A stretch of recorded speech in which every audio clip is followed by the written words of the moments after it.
ذاك اليوم جت لي رسالة من صديق.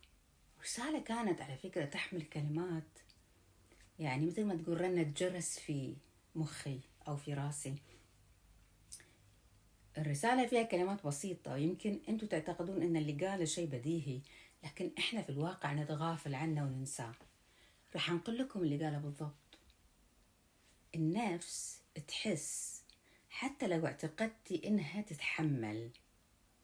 لا تعرضينها لأذية ناس ما تبالي بمشاعر أحد، كل شيء إلا نفسك. وهو في الواقع يعني خلاني أفكر، فعلا أنا إيش كثر أعرض نفسي لأذية الناس اللي ما تبالي بمشاعري أو مشاعر الآخرين.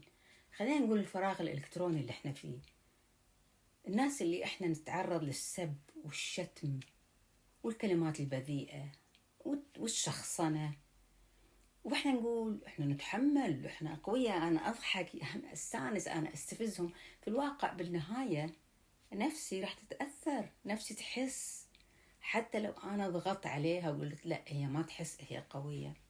فبالتالي انا افكر ان احنا مهم فعلا ما نضيع وقتنا في الحوار مع ناس الكلام معاهم ضايع، ناس ما تهتم فيك.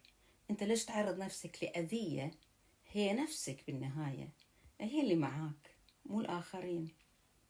فمهما حصلت جائزة نوبل لأنك تحملت وسويت، في النهاية أنت ما كنت لطيف مع نفسك وعرضها لأذية ناس بالواقع سفلة ولا تستحق أي شيء. أتمنى أن وصلت لكم الرسالة.